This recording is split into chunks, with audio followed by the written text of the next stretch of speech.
దేవునికి స్తోత్రం. ప్రియమైనటువంటి దేవుని బిడ్డలారా, ఉదయకాలం ముందు దేవుడు మరొక దినాన్ని మనకు ఆయన అనుగ్రహించున్నాడు. మీ అందరికీ నా వందనాలు. దేవుని బిడ్డలారా, ఈరోజు మనకు దేవుడు ఇచ్చిన వాక్యాన్ని మనం ధ్యానిద్దాం. 26వ కీర్తన 1-2 వచనాలు మనం గమనించినట్లయితే, యెహోవా, నేను యథార్థవంతుడనై ప్రవర్తించుచున్నాను, నాకు తీర్పు తీర్చుము. ఏమీ సందేహపడకుండా యెహోవా యందు నేను నమ్మిక ఉంచున్నాను. యెహోవా, నన్ను పరిశీలించుము, నన్ను పరీక్షించుము, నా అంతరంద్రములను నా హృదయమును పరిశోధించుము. ప్రియమైనటువంటి దేవుని బిడ్డలారా, ఈరోజు యథార్థత అనేది, దేవుని పట్ల మనం యథార్థముగా ఉండడం అనేది చాలా ముఖ్యమైన విషయం. ఎందుకంటే యథార్థముగా ప్రవర్తించే వారికి దేవుడు ఏ మేలు చేయక మానడు.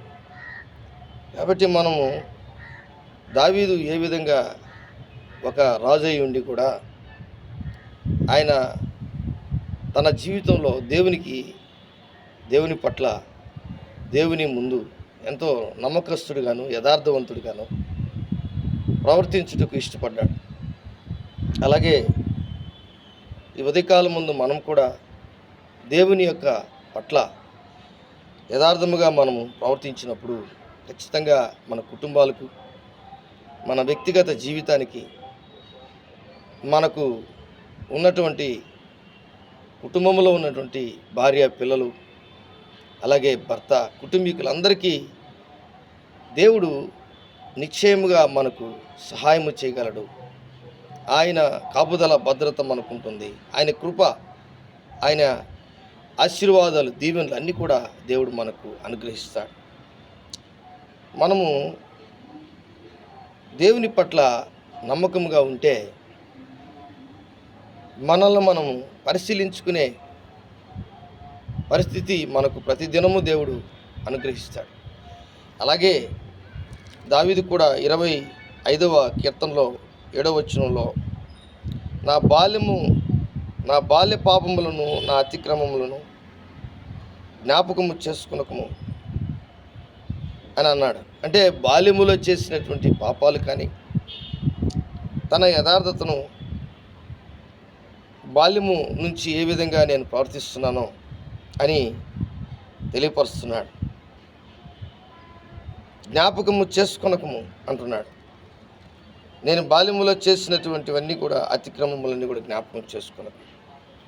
25వ కీర్తన 11వ వచనంలో, యెహోవా, నా పాపము బహు ఘోరమైనది, నీ నామమును బట్టి దానిని క్షమింపుము. అంటే వ్యక్తిగతముగా మనం దేవుని దగ్గర మనల్ని మనం పరిశీలించుకోవడం, మనల్ని మనం పరిశోధించుకోవడం, మనల్ని మనం దేవుని దగ్గర సబ్మిట్ చేసుకోవడం, ఆయనకి మనల్ని అప్పగించుకోవడం, అప్పుడే మన యథార్థత దేవుడు చూస్తాడు.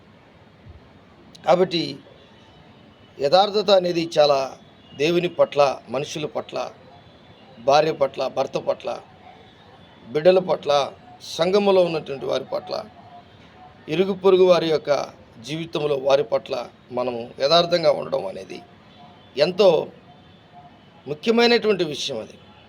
కాబట్టి ఈరోజు అలాగే 18వ వచనంలో కూడా, 25వ కీర్తన 18వ వచనంలో కూడా, నా బాధను, నా వేదనను కనుగొనుము, నా పాపములన్నిటినీ క్షమింపుము.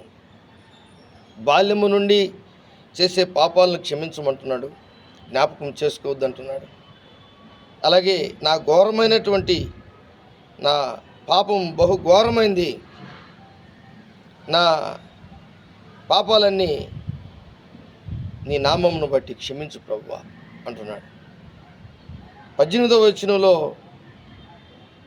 బాధపడుతున్నాడు, వేదన పడుతున్నాడు, నా పాపములన్నీ క్షమించమంటున్నాడు. కాబట్టి దేవుని దగ్గర మన అతిక్రమములు కానీ, మనకున్నటువంటి పర్సనల్, మన జీవితంలో మనం పర్సనల్గా మనం చేస్తున్నటువంటి ఆలోచన ద్వారా కానీ, నడవడిక ద్వారా కానీ, ప్రవర్తన ద్వారా కానీ మనం చిన్న వయసులో చేసినటువంటి తెలుసో తెలియక చేసినటువంటి పాపాలు కానీ మనము దోషులము కాకుండా దేవుని దగ్గర మనం ఒప్పుకున్న వారంగా ఉన్నట్లయితే ఖచ్చితంగా దేవుడు మనల్ని యథార్థతలో ముందుకు నడిపించడమే కాదు, ఆయన చాలా ఒక గొప్ప మంచి ఆశీర్వాదాలు మనకు ఇవ్వగలడు. అందుకే యథార్థముగా ప్రవర్తించేదానికి దావీదు ఇష్టపడుతున్నాడు. 1 రాజులు 15:4 దావీదు ఒక మాట అంటాడు, దావీదు హిత్తీయుడైన ఉరియా సంగతి యందు తప్ప తన జీవిత దినములన్నీ యెహోవా దృష్టికి యథార్థముగా నడుచుకునెను.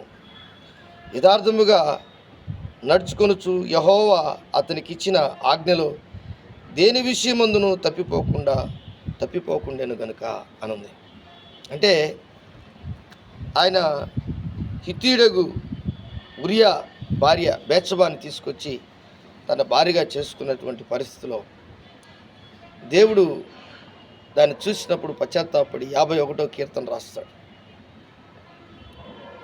నాతాను ప్రవక్త అతను పోయి గద్దించినప్పుడు తన మారు మనసు పాపక్షమాపణ అన్నీ కూడా కలిగి తాను దేవుని దగ్గర సరెండర్ అయ్యి ఆయన సన్నిధానంలో మరలా పశ్చాత్తాపడి, నీ ఆత్మ నా యొద్ద నుండి తీసివేయకు, నన్ను హిస్సోపుతో కడుగు, నన్ను పరిహరించు, హిమము కంటే నన్ను తెల్లగచ్చి, ఇవన్నీ కూడా మాట్లాడతాడు. కాబట్టి ఈరోజు ఎందుకు మనకి యథార్థత ప్రవర్తన, మంచి ప్రవర్తన కావాలి అంటే దేవుని దగ్గర నుంచి ఏదైనా మనం పొందుకునేటకు ముఖ్యంగా యథార్థత, పవిత్రత కావాలి, ప్యూరిటీ అండ్ శాంటిటీ కావాలి, పరిశుద్ధత, యథార్థత కావాలి. కాబట్టి అది మన జీవితంలో ఎప్పుడైతే ఉంటుందో అప్పుడే అద్భుతాలు నీ జీవితంలో జరగడం ప్రారంభిస్తాయి. కాబట్టి దావీదు ఒప్పుకున్నట్లు మనం కూడా మన బాల్యము నుండి యవ్వన వయసులో చేసిన చిన్న చిన్న పొరపాట్లు, పెద్ద వయసులో చేసిన పొరపాట్లు కానీ మన ఆలోచన ద్వారా, హృదయం ద్వారా మనం చేసిన తప్పులను ఒప్పుకున్నట్లయితే ఆ యథార్థతలోకి మనం వస్తాం. ఆశీర్వాదాలు దేవుడు మనకిస్తాడు. ప్రార్థన చేసుకుందాం. ప్రేమ నమ్మకం కలిగినటువంటి నా యేసయ్యా, ఇప్పుడు వచ్చినటువంటి బిడ్డలను నన్ను మీరు నీ యథార్థతలోకి నడిపించినందుకు నీకు వందనాలు, నీ పవిత్రతలోకి నడిపించినందుకు నీకు వందనాలు, నీ కృప మాకు చూపించినందుకు నీకు వందనాలు, నీ యొక్క ఆశీర్వాదాలు మీరు మాకు ఇచ్చినందుకు నీకు వందనాలు చెల్లిస్తూ, అయినా ఈ వీడియో ద్వారా ప్రభు ఎంతమంది దీవించబడుతున్నారు, ఆశీర్వదించబడుతున్నారు, వారందరినీ మీరు దీవించి ఆస్వాదించమని నజరేయుడైన యేసు నామములో అడిగి వేడుకుంటున్నాను తండ్రి. ఆమేన్, ఆమేన్.